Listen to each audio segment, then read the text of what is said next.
এটা বললো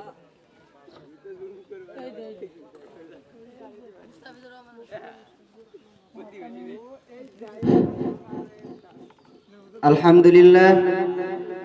এ পর্যায়ে আপনাদের সামনে কোরআন ও হাদিস থেকে মূল্যবান বয়ান পেশ করবেন মুফতি মুস্তাফিজুর রহমান রাসেল, মোহাম্মদ মুফতি মুস্তাফিজুর রহমান রাসেল, মুহতামিম সত্যজিৎপুর মহিলা মাদ্রাসা মাগুরা। আসসালামু আলাইকুম ওয়া রাহমাতুল্লাহি ওয়া বারাকাতুহু।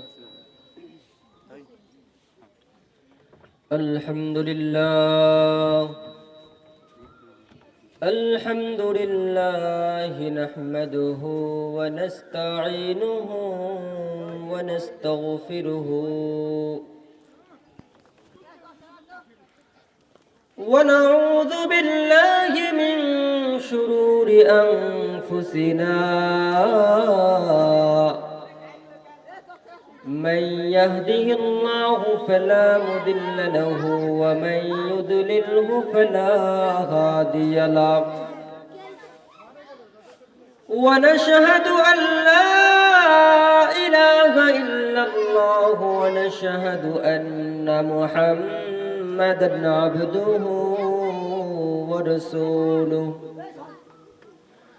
أرسله بالحق بشيرا ونذيرا وداعيا إلى الله بإذنه وسراجا وقمرا منيرا. أما بعد فأعوذ بالله من الشيطان الرجيم. بسم الله الرحمن الرحيم.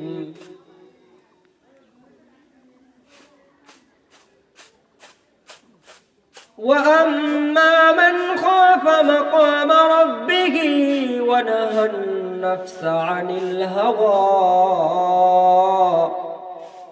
فإن الجنة هي المأوى. صدق الله مولانا العظيم.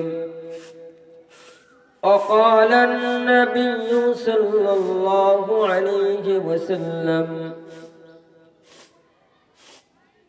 حجبت النار بالشهوات وحجبت الجنة بالمكاره أو كما قال عليه الصلاة والسلام. وقال الشاعر यही हम सब मुसाफिर हैं, यही हम सब मुसाफिर हैं, वही आखिर ठिकाना. कोई आगे रवाना है, कोई पीछे रवाना. यही हम सब मुसाफिर हैं, वही आखिर ठिकाना.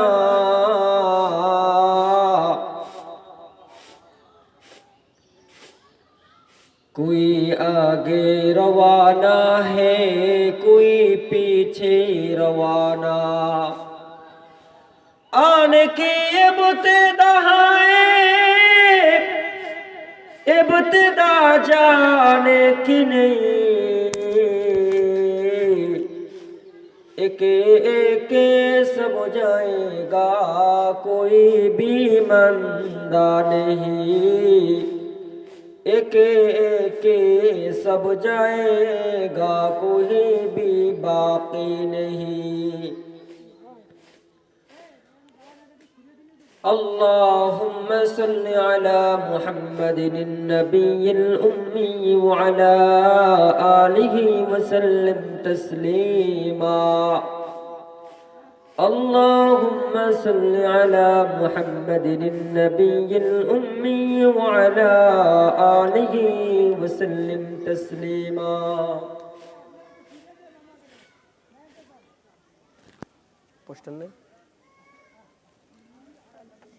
সিংহডাঙ্গা উত্তরপাড়া হিলফুল ফুজুল হাফেজিয়া মাদ্রাসার উদ্যোগে আয়োজিত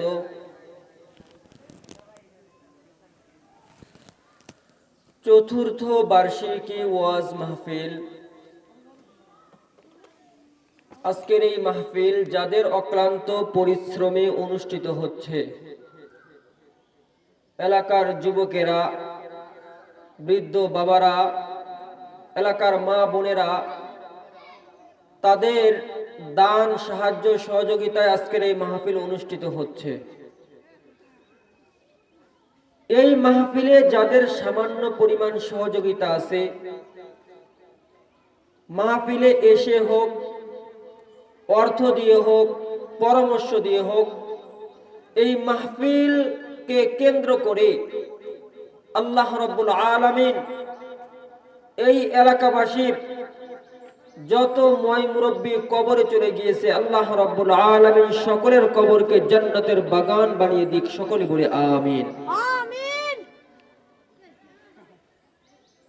আল্লাহ রাব্বুল আলামিন এই জাতীয় দ্বীনি মাহফিলকে অনেক ভালোবাসেন, মোহাব্বত করেন।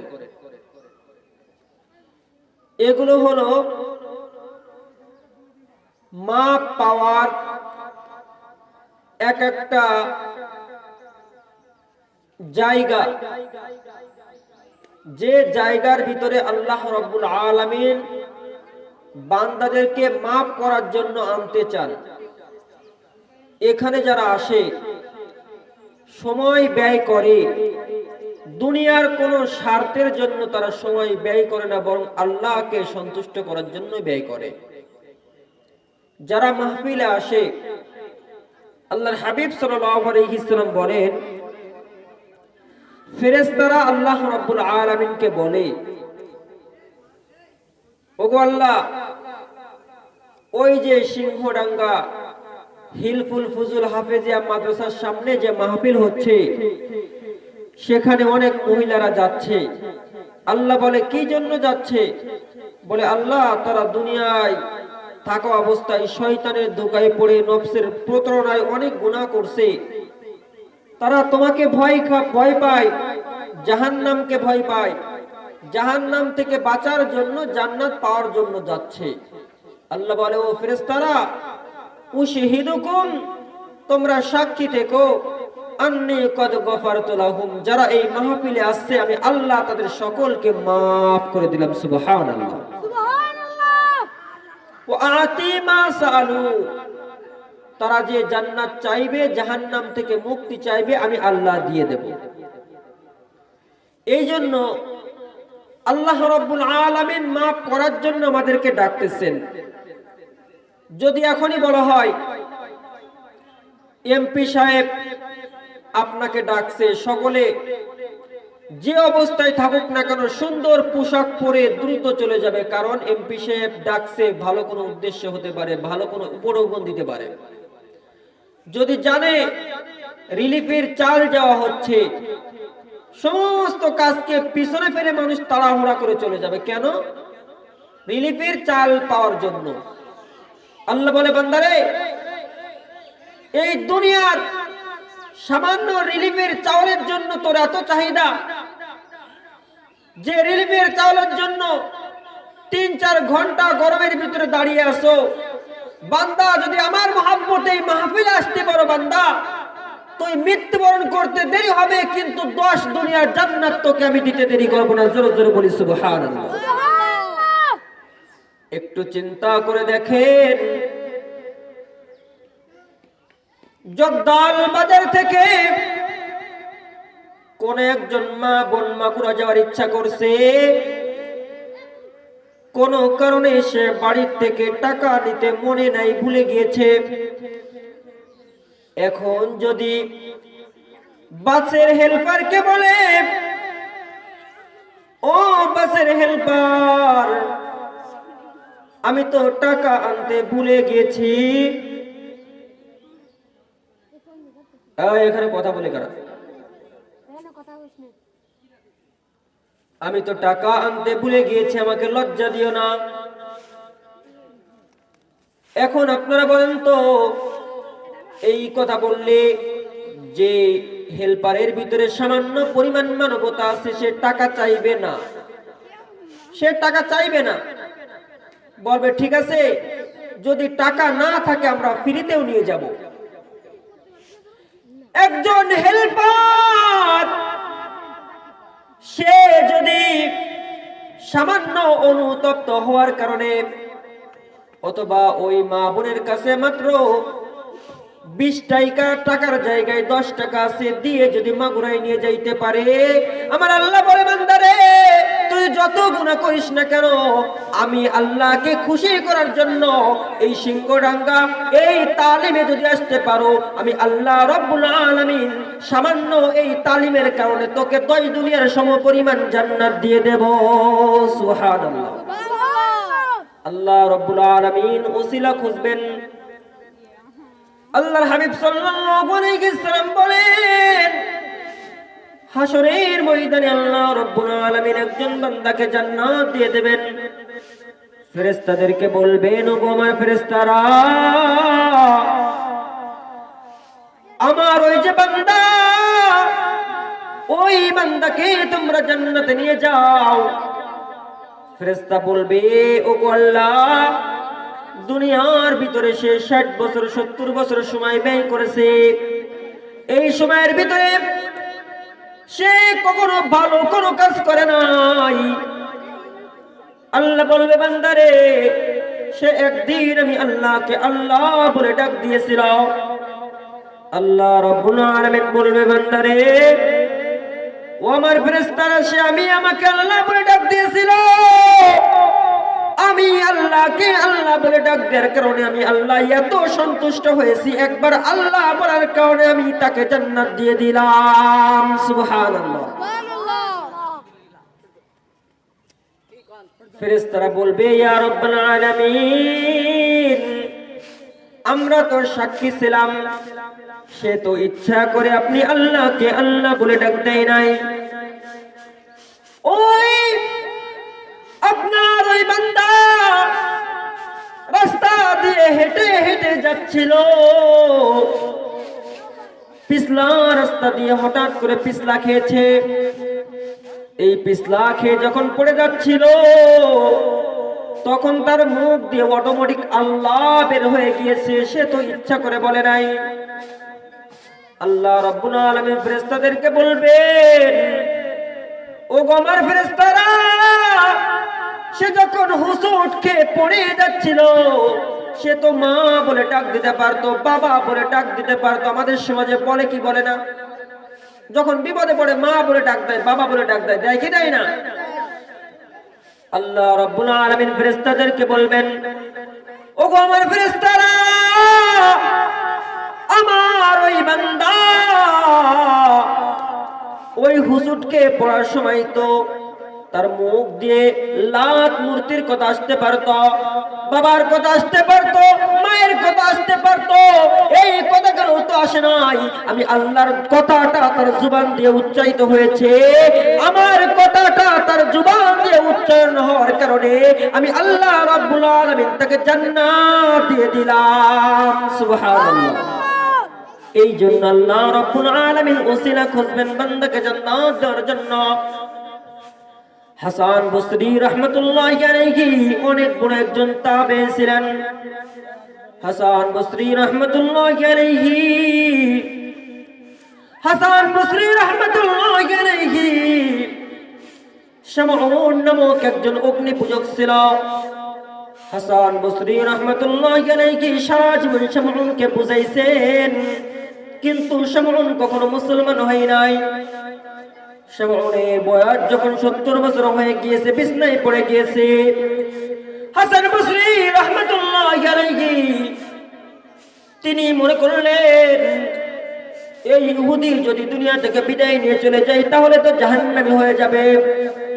আমি হাসান বসরি শেষবারের মতো তাকে একটু বুঝায় আসি। হাসান বসরি রহমতুল্লাহি আলাইহি ওই শামউন ইহুদের বাড়িতে চলে গেল। যাওয়ার পরে অগ্নি পূজককে বলল, অগ্নি পূজক, 70 বছর তুমি আগুনের পিছনে কাটাইলা। ও অগ্নি পূজক, একবার কি তোমার মনে চাই না কালিমা পড়ে মুসলমান হয়ে দুনিয়া থেকে বিদায় নিয়ে যাইবা?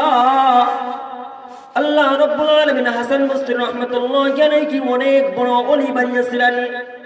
হাসান বসরি রাহমাতুল্লাহি আলাইহির একবার একজন ইহুদির সাথে দেখা হলো। অগ্নি পূজক আগুনের পূজা করে। হাসান বসরি বলে, ও গো মুশরিক, তুমি আগুনের পূজা কত বছর করতেছো? অগ্নি পূজক বলে, হুজুর, আমি আগুনের পূজা 40 বছর করতেছি। হাসান বসরি বলল, তাহলে আগুন তো তোমার রব? বলল, হ্যাঁ। হাসান বসরি বলল, তাহলে তুমি আগুনের ভিতরে যাইতে পারবা? তোমার রব তো তোমাকে পুড়াইবে না। বলবে, কি বলেন হুজুর, আগুনের ভিতরে গেলে তো এমনি পুড়ে যাব। হাসান বসরি রাহমাতুল্লাহি আলাইহি বললেন, তোমার শরীরের পোশাকটা তুমি খোলো। শরীরের পোশাক যখন খোলা হলো, এই পোশাকটা গোল গোল করে বলের মতো তৈরি করা হলো। হাসান বসরি রাহমাতুল্লাহি আলাইহির ব্যবহৃত একটা রুমাল ছিল, এই রুমাল দিয়ে ওই বলটাকে পেঁচানো হলো। এরপরে তার খাদেমকে বলল, গো আমার খাদেম, এই বলটা নিয়ে তুমি আগুনের ভিতরে ফেলে দাও। হাসান বসরি রাহমাতুল্লাহি আলাইহি বলতে দেরি হলো, তার ওই খাদেমটা বলটা নিয়ে আগুনের ভিতরে ফেলে দিল। 10 মিনিট, 20 মিনিট, আধা ঘন্টা হয়ে যায়। হাসান বসরি রাহমাতুল্লাহি আলাইহি বলেন, যাও যাও, ওই বলটা উঠে আনো। হাসান বসরি রাহমাতুল্লাহি আলাইহির কথাতে যখন তার শাগরেদ বলটা উঠাইলেন, আল্লাহু আকবার, দেখা গেল হাসান বসরি রাহমাতুল্লাহি আলাইহি যে রুমাল দিয়ে ওই কাপড়টাকে বেচাইছে, ওই রুমালের একটা সুতা পড়ে নাই, কিন্তু ভিতরের কাপড়টা পুড়ে গিয়েছে। সুবহানাল্লাহ। সুবহানাল্লাহ। হাসান বসরি বললেন, তুমি আগুনের পূজা করেছো, দেখো তোমার আগুন তোমার পোশাককে পুড়ায় ফেললো, কিন্তু যে আগুনকে সৃষ্টি করেছে ওই আল্লাহর ইবাদত করার কারণে আল্লাহ রাব্বুল আলামিন আমার রুমালের গায়ে সামান্য পরিমাণ আগুন লাগাই নাই। সুবহানাল্লাহ।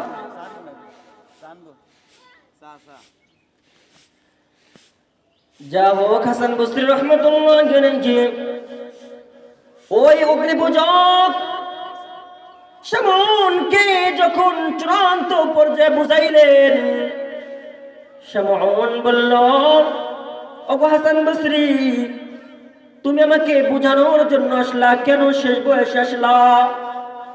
আমার জীবন তো পুরোটাই বিদা হয়ে গিয়েছে, হয়তো আমি কয়েকদিনের ভিতরে দুনিয়া থেকে বিদায় নিতে পারি। সারাটা জীবন সংসারের পিছনে কাটলাম, পরিবারের পিছনে কাটলাম, আগুনের পিছনে কাটলাম, এখন আমার ঈমান আনলেই বা কি হবে? হাসান বসরি রাহমাতুল্লাহি আলাইহি বলেন, তুমি একবার ঈমান এনেই দেখো, আল্লাহ তোমার জন্য জান্নাতের ফয়সালা করবেন। সঙ্গে সঙ্গে শামউন তখন হাসান বসরিকে বলল, হাসান বসরি, আমি যে 70 বছর গুনাহ করেছি, এর কি হবে?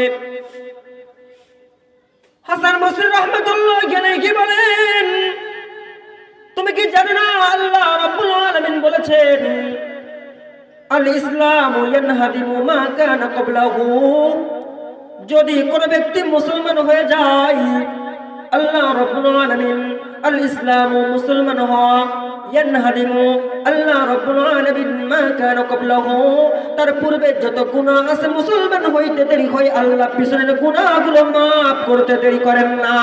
সুবহানাল্লাহ। সুবহানাল্লাহ। যদি কেউ কালিমার মালা গলায় পড়ে একবার, আল্লাহ বলেন, বান্দারে, কালিমার মালা গলায় পড়তে দেরি হয়, আমি আল্লাহ পিছনের গুনাহ maaf করতে দেরি করি না। আবু বকর রাদিয়াল্লাহু আনহু যখন নবীর দরবারে গেলেন, নবী যখন প্রথম আল্লাহর পক্ষ থেকে নবুয়ত প্রাপ্ত হইলেন, আল্লাহর হাবিব সাল্লাল্লাহু আলাইহি সাল্লাম আবু বকরকে যখন দিনের বুঝ দিয়ে দিলেন, আবু বকর রাদিয়াল্লাহু আনহু কালিমা পড়ে মুসলমান হয়ে গেল। আবু বকর রাদিয়াল্লাহু আনহু গভীর রজনী হয়ে গিয়েছে, বাড়ি যাইতে দেরি হচ্ছে। আবু বকর রাদিয়াল্লাহু আনহুর মা অনেক রাত পর্যন্ত অপেক্ষা করতেছে। বলেন তো, রাত যতই গভীর হয়, সন্তান যদি বাইরে কোথাও যায়, সকলেও যদি ঘুমায় যায়, কে ঘুমায় না? মা ঘুমায় না। সকলেই ঘুমাইতে পারে, একটা দরজা খোলা থাকে, সেই দরজাটা হলো মায়ের দরজা। না জানি এই এলাকার ভিতরে কত পুরুষ, কত মহিলা তার মাকে কষ্ট দিয়েছে। আল্লাহর হাবিব বলেন, তোমরা মা বাবাকে কখনো কষ্ট দিবে না, কারণ যে মা বাবা যাদের অক্লান্ত পরিশ্রমে আজকে তুমি এই পর্যায়ে পৌঁছাইছো, যখন তুমি দুনিয়ার বুকে আসছিলে তখন তুমি হাঁটতে পারতে না, চলতে পারতে না। একটা পর্যায়ে তারা আপনাকে কত যত্ন করে পেশাব পায়খানা করেছেন। একটা মহিলা পেশাব পায়খানা দেখলে ঘৃণা করে, সেই মহিলাটা যখন মা হয়ে যাচ্ছে ওই পেশাব পায়খানা পরিষ্কার করে কি করে না? আল্লাহ কত মা তার ভিতরে দিয়েছেন। ওই মা বাবাকে কেউ কষ্ট দেবেন না। আল্লাহর হাবিব বলেন, তিন ব্যক্তি জান্নাতে যাইতে পারবে না। লা ইয়াদখুলুল জান্নাত আকুল, আকুল ওয়ালিদাইন, পিতামাতার অবাধ্য সন্তান কখনো জান্নাতে যাইতে পারবে না।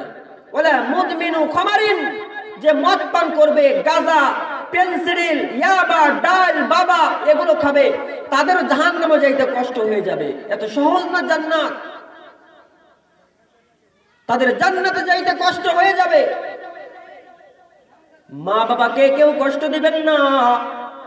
আল্লাহর হাবিব বলেন, ও দুনিয়ার মানুষ, এই দুনিয়াকে যদি আপনারা 10 বার বিক্রয় করেন, জান্নাতের একটা চেয়ার কিনতে পারবেন না। এই দুনিয়াকে যদি 100 বার বিক্রয় করেন, জান্নাতের একটা টেবিল আপনি কিনতে পারবেন না। কিন্তু আল্লাহ রাব্বুল আলামিন ওই দামি জান্নাতকে আপনার মায়ের পায়ের নিচে রেখে দিয়েছেন। সুবহানাল্লাহ। আপনি জান্নাত কোথায় খোঁজেন? জান্নাত তো আপনার মায়ের পায়ের নিচে, খেদমত করবেন আল্লাহ জান্নাত দিয়ে দেবে। আল্লাহর হাবিব সাল্লাল্লাহু আলাইহি সাল্লাম বলেন, রিজাল ওয়ালিদ ফি রিজার রাব, যদি কারো উপরে তার মা বাবা সন্তুষ্ট থাকে, তাহলে তুমি মনে করো তোমার আল্লাহ তোমার উপরে সন্তুষ্ট হয়ে গিয়েছে। সুবহানাল্লাহ।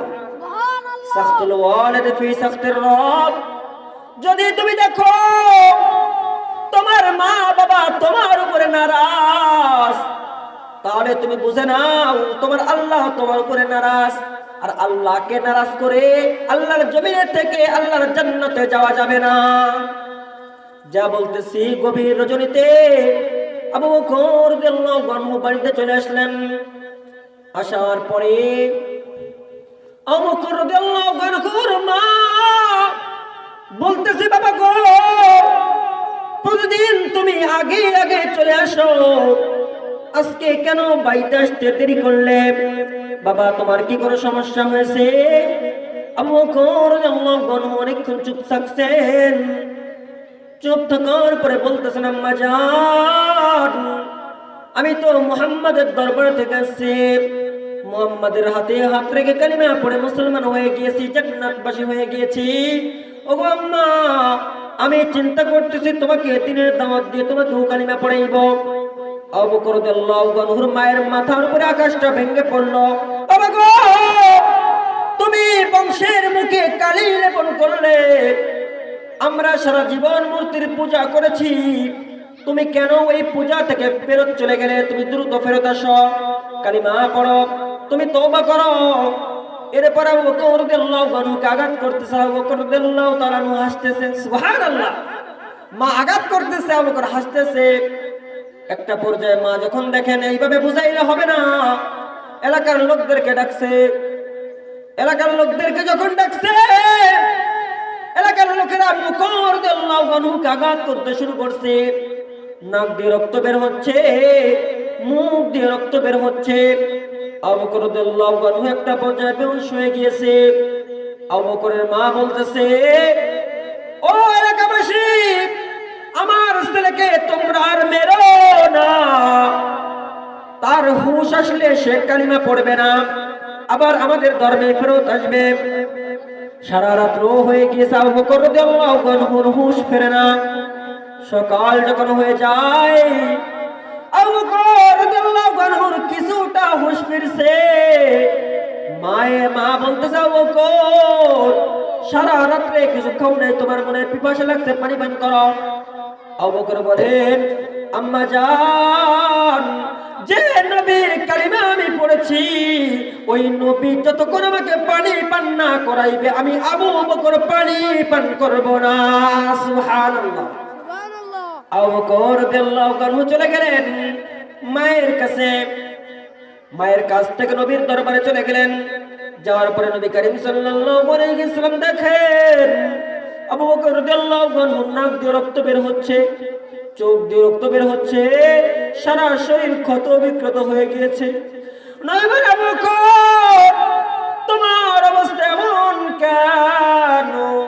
আবু বকর বললেন, ও আল্লাহর হাবিব, আমি আপনার হাতে হাত রেখে কালিমা পড়ে মুসলমান হওয়ার কারণে আমার মা আঘাত করছে। বলেন, মায়ের ব্যাপারে অভিযোগ দিচ্ছ? না না, মায়ের ব্যাপারে কোনো অভিযোগ শোনা হবে না।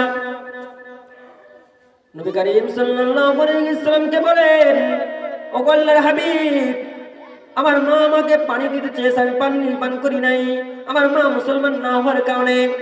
ও আল্লাহর হাবিব, আমি চেয়েছি আপনার হাতে পানি পান করব। আল্লাহর হাবিব বলেন, আবু বকর, দিনের জন্য সর্বপ্রথম তুমি কষ্ট সহ্য করলে, তুমি রক্তাক্ত হয়েছো। আল্লাহর জিবরাইল আমার কাছে এসে বলে দিয়েছে, আল্লাহ রাব্বুল আলামিন তোমাকে নিজে হাউজে কাউসারের পানি পান করাইবেন। আর আমার উম্মতের ভিতরে যেহেতু তুমি প্রথম ইসলামের জন্য রক্তে রঞ্জিত হয়েছো, যতক্ষণ পর্যন্ত আমার উম্মতের ভিতরে আবু বকর তুমি জান্নাতে না যাইবা, অন্য কোন উম্মতরা জান্নাতে যাইতে পারবে না। সুবহানাল্লাহ। সুবহানাল্লাহ। আবু বকর রাদিয়াল্লাহু আনহু দিনের জন্য জীবনকে কেমন বিসর্জন দিয়েছেন। আল্লাহ রাব্বুল আলামিনের হাবিব দুনিয়া থেকে বলে দিয়েছেন, আমি সকলের হক আদায় করতে পারছি, কিন্তু আবু বকরের হক আদায় করতে পারবো না। আবু বকর রাদিয়াল্লাহু আনহুর ব্যাপারে নবী করিম সাল্লাল্লাহু আলাইহি ওয়াসাল্লাম বলেন, আমার উম্মতের ভিতরে সর্বপ্রথম আবু বকর জান্নাতে যাবে। আবু বকর দিনের জন্য কষ্ট সহ্য করার কারণে আল্লাহ রাব্বুল আলামিন জানায় দিলেন, আবু বকর রাদিয়াল্লাহু আনহুকে আল্লাহ 10 দুনিয়ার সমপরিমাণ কমপক্ষে একটা জান্নাত দিয়ে দেবেন। সুবহানাল্লাহ। সুবহানাল্লাহ। তারা কষ্ট সহ্য করছে মায়ের খেয়ে, রক্তে রঞ্জিত হয়ে। আর আজকে আমাদের অবস্থা কি? আজান হয়ে যায়, নামাজ পড়তে পারি না, পর্দা করতে পারি না, টিভির সিরিয়াল বাদ দিতে পারি না, ঝগড়া বাদ দিতে পারি না, স্বামীর সাথে ভালো ব্যবহার করতে পারি না। আমাদের যুদ্ধ হচ্ছে এইভাবে দিনের জন্য। আল্লাহর জান্নাতে যাওয়া তো সহজ। আল্লাহর জান্নাতে যাইতে গেলে স্বামীকে খুশি করতে হবে, আল্লাহ রাসূলের অনুগত্য করতে হবে। যা বলতেছিলাম, হাসান বসরি রাহমাতুল্লাহি আলাইহি শামউনের কাছে চলে গিয়েছে। শামউনকে বলল, শামউন, আল্লাহ রাব্বুল আলামিন জানিয়ে দিয়েছেন, আল ইসলামু ইয়ানহাদিমু মা কানা ক্বাবলাহু। যদি কেউ মুসলমান হয়ে যায়, আল্লাহ রাব্বুল আলামিন তার পিছনের সমস্ত গুনাহকে মাফ করে দেন। তুমি কালিমা পড়ো, আল্লাহ রাব্বুল আলামিন তোমার জীবনের সমস্ত গুনাহকে মাফ করে দিবেন। হাসান বসরি রাহমাতুল্লাহি আলাইহি কে শামউন বলতেছে, ও হাসান বসরি, আমি কালিমা পড়ব, কোনো সমস্যা নাই, কিন্তু আমি যে জান্নাতি হব তার একটা সার্টিফিকেট লাগবে, দলিল লাগবে। দলিল ছাড়া কোনো জিনিসের মূল্যায়ন হয়। আপনার একটা গাড়ি আছে কিন্তু দলিল নাই, আপনি কিনছেন কিন্তু গাড়ির কাগজপত্র নাই, দলিল নাই, আপনাকে রাস্তায় চলতে গেলেও পুলিশে ধরবে কি ধরবে না? আপনার জায়গা জমি আছে, দলিল নাই, অপরে কেড়ে নিয়ে যাবে। দলিল ছাড়া কোনো জিনিসের গুরুত্ব হয় না। আমি কালিমা পড়ে মুসলমান হয়ে যাব, আমি যে জান্নাতি হব তার সার্টিফিকেট দাও। হাসান বসরি রাহমাতুল্লাহি আলাইহি বললেন, ঠিক আছে, আমি তোমাকে সার্টিফিকেট দিয়ে দেব। হাসান বসরি রাহমাতুল্লাহি আলাইহি একটা কাগজের ভিতরে লিখে দিলেন, আল ইসলামু ইয়ানহাদিমু মা কানা ক্বাবলাহু। তিনি লিখলেন, আল্লাহর হাবিব সাল্লাল্লাহু আলাইহি ওয়াসাল্লাম বলেন মান ক্বালা লা ইলাহা ইল্লাল্লাহ দাখালাল জান্নাহ। আল্লাহর হাবিব সাল্লাল্লাহু আলাইহি ওয়াসাল্লাম বলেন মান ক্বালা লা ইলাহা ইল্লাল্লাহ, যদি কোনো ব্যক্তি লা ইলাহা ইল্লাল্লাহ মুহাম্মাদুর রাসূলুল্লাহ এই সাক্ষীটা দিয়ে দেয়, এই সাক্ষীটা দেওয়ার কারণে আল্লাহ রাব্বুল আলামিন তার জন্য কমপক্ষে 10 দুনিয়ার একটা জান্নাত রেখে দেন। সুবহানাল্লাহ। হাসান বসরি রাহমাতুল্লাহি আলাইহি কাগজের ভিতরে লিখে দিলেন মান ক্বালা লা ইলাহা ইল্লাল্লাহ দাখালাল জান্নাহ। এই কাগজটা যখন শামরুন তার হাতে নিল, কান্না করতেছেন আর বলতেছেন হাসান বসরি আমার মনে হচ্ছে আমি জমিনের ভিতরে বেশি দিন জীবিত থাকবো না, আমি যখন দুনিয়া থেকে বিদায় নিয়ে চলে যাব, ও হাসান বসরি আমার গোসলটা তুমি নিজেই দিয়ে দিবা, কারণ আমার পরিবার থেকে তো আমি বিচ্ছিন্ন হয়ে গেছি। আল্লাহর নবীর কালিমা আমার গলায় পড়ছে। আল্লাহর হাবিব সাল্লাল্লাহু আলাইহি সাল্লাম দিনের দাওয়াত দেওয়ার জন্য যখন দাঁড়িয়ে দাঁড়িয়ে গিয়েছেন, নবী করিম সাল্লাল্লাহু আলাইহি সাল্লামকে আবু জাহল এমন আঘাত করছে। আল্লাহর হাবিব সাল্লাল্লাহু আলাইহি সাল্লামের চেহারাকে আল্লাহ অনেক সুন্দর বানাইছিলেন। কিতাবের ভিতরে আছে আল্লাহর হাবিব সাল্লাল্লাহু আলাইহি সাল্লামের ব্যাপারে সাহাবায়ে কেরাম বলেন ও দুনিয়ার মানুষ লাউ রাইতাহু,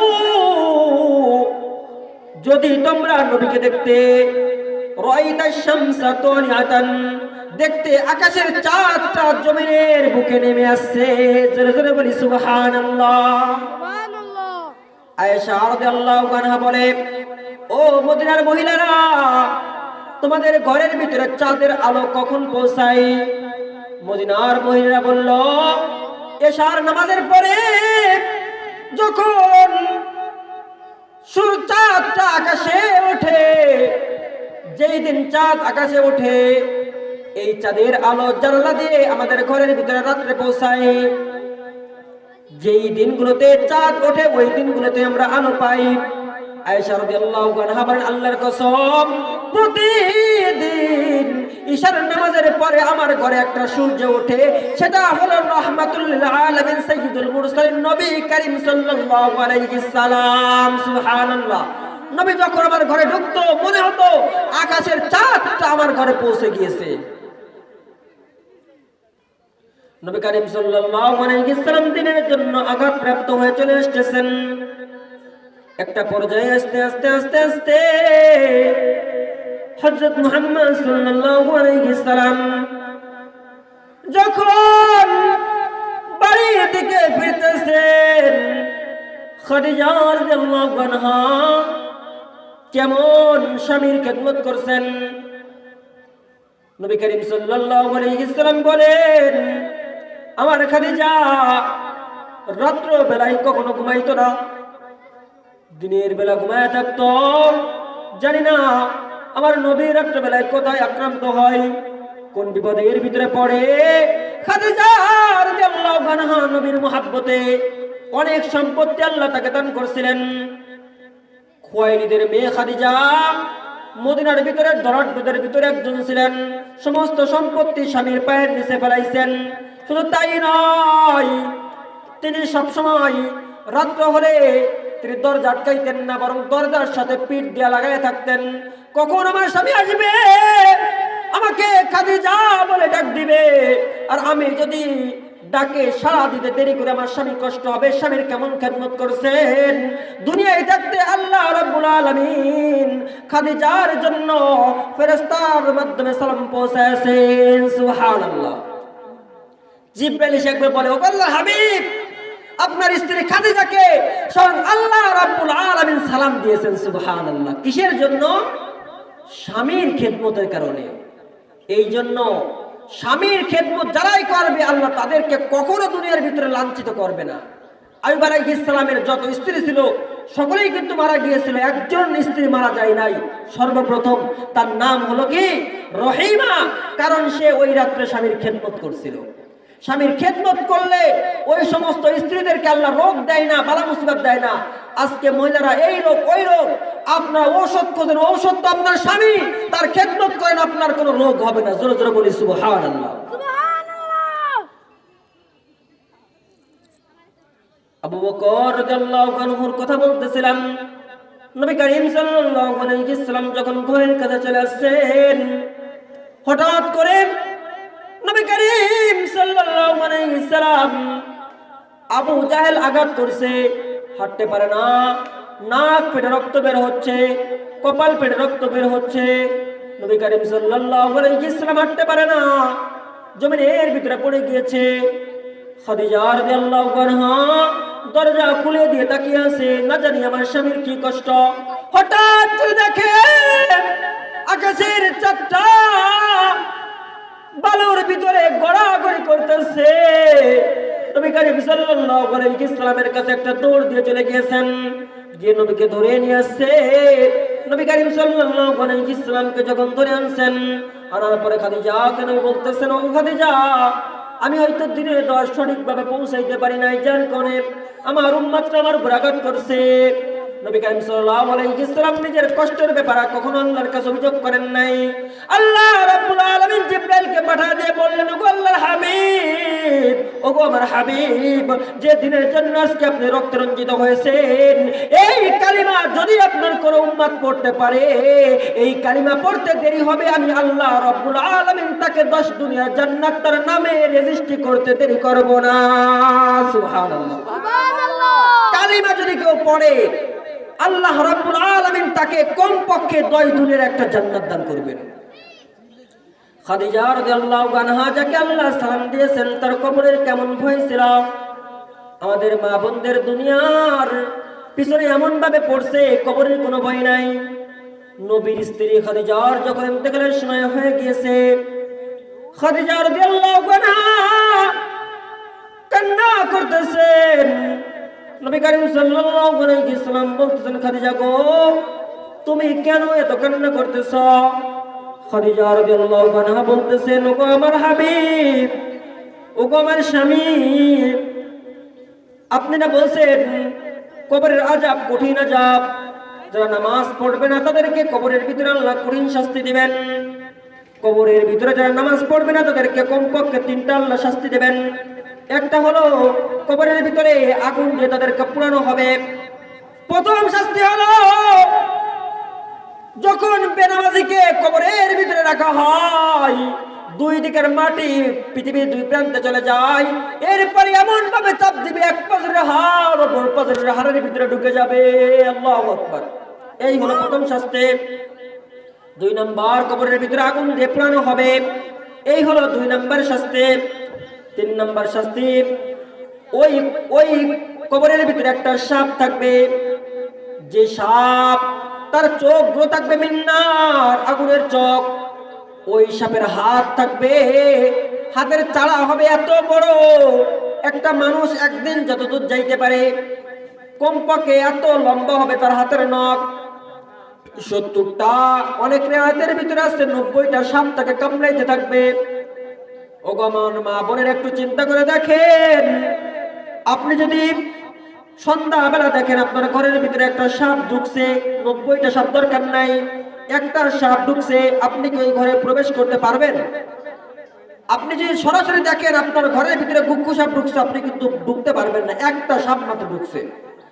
আপনি উজাদেরকে ডাকবেন, অনেকের মাধ্যমে এটাকে সারানোর চেষ্টা করবেন, কিন্তু কবরের ভিতরে একটা সাপ নয়, কমপক্ষে 90টা বা 99টা সাপ আপনাকে সবল মারতে থাকবে। ওই সময় আপনি কিভাবে ওই সাপ থেকে পরিত্রাণ পাবেন? যা বলতেছিলাম, নবী করিম সাল্লাল্লাহু আলাইহি ওয়াসাল্লামের স্ত্রী খাদিজা রাদিয়াল্লাহু আনহা কান্না করতেছেন। কান্না করে আর আল্লাহকে বলে, ওগো আল্লাহর হাবিব, আমি তো দুনিয়া থেকে বিদায় নিয়ে চলে যাব, কিন্তু আপনার কবরকে আমার অনেক ভয় লাগে, আপনার আল্লাহর কবরকে অনেক ভয় লাগে। আল্লাহ হাবিব সাল্লাল্লাহু আলাইহি ওয়াসাল্লাম বলেন, আল কবরু ইম্মা রাওযাতুম মিন রিয়াদিল জান্নাহ, মৃত্যুর পরে কবর হয়তো কারোর জন্য জান্নাতের বাগান হবে, কারোর জন্য মিন হুফরাতিন মিন হুফারিন নার, জাহান্নামের বাগান হয়ে যাবে। প্রতিদিন প্রতিটা মানুষের কবর ডাকতে থাকে আর বলে, আনা বাইতুল উহদা, ও দুনিয়ার মানুষ, আমি একাকিত্বের ঘর। আজকে গভীর রজনীতে আপনি ঘর থেকে বাইরে বের হতে ভয় পাচ্ছেন, কিন্তু একটু কি চিন্তা করে দেখছেন ওই যে গোরস্থানে, আজকে অনেকে গোরস্থানের পাশ দিয়ে রাত্রে যায় না, ভয় লাগে। একটু চিন্তা করে দেখেন ওই গোরস্থানের ভিতরে যখন আপনাকে রেখে আসা হবে, একাই কিন্তু রেখে আসা হবে, কথা বলেন ঠিক কিনা? কবর প্রতিদিন ডেকে ডেকে বলে, ও দুনিয়ার মানুষ, তুমি দুনিয়ার ভিতরে নামাজ পড়তেছো না, রোজা রাখতেছো না, আল্লাহর হুকুম মানতেছো না।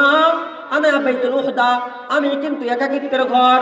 আনা বাইতুল জুলমা, আমি কিন্তু অন্ধকারের ঘর। আনা বাইতুল হাইয়া, আমি কিন্তু আনা বাইতুল দুধ, আমি কিন্তু পোকামাকড়ের ঘর।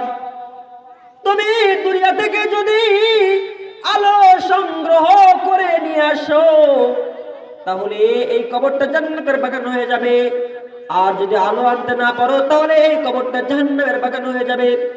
খাদিজা বলতেছে, ও আমার হাবিব, আমার কবরকে খুব ভয় লাগে। আল্লাহর হাবিব বললে, তুমি কান্না থামাও। বললো, না না, আমি কান্না থামাইতে পারবো না। একটা পর্যায়ে বলল, ঠিক আছে, আমি কান্না থামাইতে পারি, শর্ত আছে 3টা। 1 নম্বর শর্ত, স্বামী গো, আমার যখন মৃত্যু হয়ে যাবে, আমার মৃত্যুর পর আমাকে কবরের ভিতরে যখন রাখা হবে, ওগো স্বামী, ওই কবরের মাটি নাকি অনেক ঠান্ডা। আজকে ঘরের ভিতরে কম্বল গাইতে আমি আপনি ঘুমাইছেন, একটুকু ভাবছেন ওই কবরের ভিতরে অনেকেই তো মারা যায়, তাদেরকে তো রেখে আসছেন। তাদের কবরে কয়টা কম্বলের ব্যবস্থা করছেন, কয়টা গরমের দিনে ফ্যানের ব্যবস্থা করেন, কয়টা লাইটের ব্যবস্থা করেন। ও স্বামী, ওই কবরের ভিতরে আমাকে যখন রাখবেন, রাখার আগে আপনি একটু কবরের ভিতরে শুইবেন। আপনার বরকতি শরীরটা যেন কবরের মাটির সাথে মিশ্রণ হয়, যার কারণে ফেরেশতা যাতে করে আমার সাথে বেয়াদবি না করে। নবী বললেন, ঠিক আছে, তুমি কান্না থামাও। বললো, না না, আরো 2টা শর্ত আছে। বললো, বলো তোমার শর্ত 2টা কি? খাদিজা রাদিয়াল্লাহু আনহা কান্না করেন আর বলেন, স্বামী গো,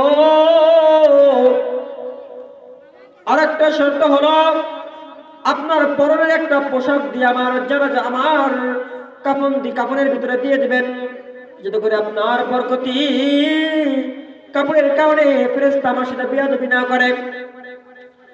নবী কারীম সাল্লাল্লাহু আলাইহি সাল্লাম বলেন, খাদিজা গো, ঠিক আছে, আমি এটাও করব। খাদিজা কান্না থামাই না। 3 নম্বর শর্ত, খাদিজা রাদিয়াল্লাহু আনহা বলেন, যখন একজন মাইয়াতকে কবরের ভিতরে রাখা হয়, ফায়াতিহি মালাকান ফায়জলিসানি ফায়াকুলানি লাহু মান রাব্বুকা মা দীনুকা মান হাযা আর-রাজুলুল্লাযী বুইসা ফীকুম। কবরের ভিতরে রাখার পর 40 কদম যাইতে যতটুকু সময় লাগে, এতটুকু সময় পরে কিরামান কাতিবিন 2 জন ফেরেশতা আসে, মুনকার নাকির 2 জন ফেরেশতা আসে। এই মুনকার নাকির 2 জন ফেরেশতা প্রশ্ন করে, মান রাব্বুকা, তোমার প্রভুকে, মা দীনুকা, তোমার দুনিয়ার ভিতরে তোমার ধর্ম কি ছিল, মান রাব্বুকা, তোমার প্রভুকে অর্থ কি, তোমার নিজস্ব জীবনে তোমার প্রভু কে ছিল, তুমি কি পর্দা করছো কিনা, এই ক্ষেত্রে আল্লাহকে মানছো কিনা। আল্লাহ বলছেন পর্দা করার কথা, আল্লাহ বলছেন নামাজ পড়ার কথা। তুমি কি নামাজের সময় আল্লাহর হুকুমকে তোমার ভিতরে বাস্তবায়ন করছো কিনা, তোমার শরীরের ভিতরে কি আল্লাহর হুকুমকে বাস্তবায়ন করছো কিনা। তোমার সম্পদ থাকলে আল্লাহ যাকাত দিতে বলছে, তুমি কি যাকাত দিয়ে আল্লাহকে রব মানছো কিনা। তোমার আল্লাহ বলছে তুমি কাউকে কষ্ট দিয়ে কথা বলবা না, ঝগড়া করবা না, শ্বশুর শাশুড়ির খেদমত করবা, স্বামীর খেদমত করবা। আল্লাহ এই হুকুমগুলো তোমাকে দিয়েছে, আল্লাহর হুকুমকে তোমার শারীরিক জীবনে বাস্তবায়ন করছো কিনা। যদি আপনি বাস্তবায়ন করতে পারেন, তাহলে বলতে পারবেন রব্বি আল্লাহ, আমার প্রভু আল্লাহ। তোমার প্রভুকে মানে তোমার শারীরিক, তোমার নিজস্ব জীবনে আল্লাহকে মানছো কিনা।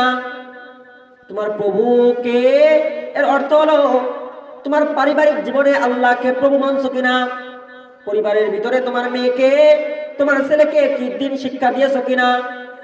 স্কুলে পড়ার কোনো সমস্যা নাই, আলিয়ায় পড়ার কোনো সমস্যা নাই, কিন্তু তাকে কমপক্ষে কোরআনটা শুদ্ধ করে পড়া শিখান, নামাজটা যেন পড়তে পারে এইটা দেওয়া, এই শিক্ষাটা দেওয়া আপনার উপরে ওয়াজিব। না দিলে আপনার পিতাকে কিয়ামতের দিন আল্লাহ বলেন আইনাল লাদাইনি আদাল্লানা মিনাল জিন্নি ওয়াল ইনসি নাজআলহুমা তাহতা আকদামিনা। সন্তান বলবে, আল্লাহ আমার মা আমার বাবা আমাকে দিন শিক্ষা দেয় নাই, নামাজ শিক্ষা দেয় নাই, রোজা শিক্ষা দেয় নাই, সঠিক শিক্ষা দেয় নাই। নাজআলহুমা তাহতা আকদামিনা, ওগো আল্লাহ আমার পায়ের নিচে রাখো আমার বাপ মাকে, তার শরীরের উপরে পাড়া দিয়ে তাদেরকে ফুটবলের মতো জাহান্নামে নিয়ে যাবো। নাউজুবিল্লাহ। এই জন্য সকালবেলা মক্তবে পাঠিয়ে দেন, মেয়েরা কমপক্ষে নামাজ শিখুক, মহিলা মাদ্রাসায় পড়ান, হেফজখানা নাজরা নুরানি এখানে ভর্তি করেন, না হলে এই সন্তান হাসরের ময়দান আপনার বিপক্ষে কাল হয়ে দাঁড়াবে। আপনার পারিবারিক জীবনে আপনি আল্লাহকে রব মানছেন কিনা, পরিবারের ভিতরে আপনার মেয়েকে পর্দায় রাখছেন কিনা, আপনার ছেলেকে সুশিক্ষা দিয়েছেন কিনা। 14 ফেব্রুয়ারি আপনার মেয়েকে পাঠিয়ে দিচ্ছেন, তার মুখে পর্দা নাই, হিজাব নাই, যতটা পুরুষ তার চেহারার দিকে তাকাইতেছে প্রতিটা নজরে নজরে কবিরা গুনাহ হচ্ছে। শুধু তার আমলনামায় যাচ্ছে না, আপনার আমলনামায় যাচ্ছে, কারণ আপনি তার মা বাবা। আপনার মেয়েকে পর্দায় রাখার দায়িত্ব আপনার। আপনার ছেলেকে, আপনার ছেলে কার সাথে ঘুরতেছে, আপনার ছেলে রাত 12টার পরে কোথায় যাচ্ছে আপনি খবর নিলেন না। আপনার ছেলে মেয়ের বিবাহের বয়স হয়েছে, আপনি বিবাহ দিলেন না। এরা যে অন্যায়গুলো করবে এগুলো আপনার বাপ মার উপরে বর্তাবে। পারিবারিক জীবনে আপনি আল্লাহকে রব মানছেন কিনা, এরপরে সামাজিক জীবনে আপনি আল্লাহকে রব মানছেন কিনা।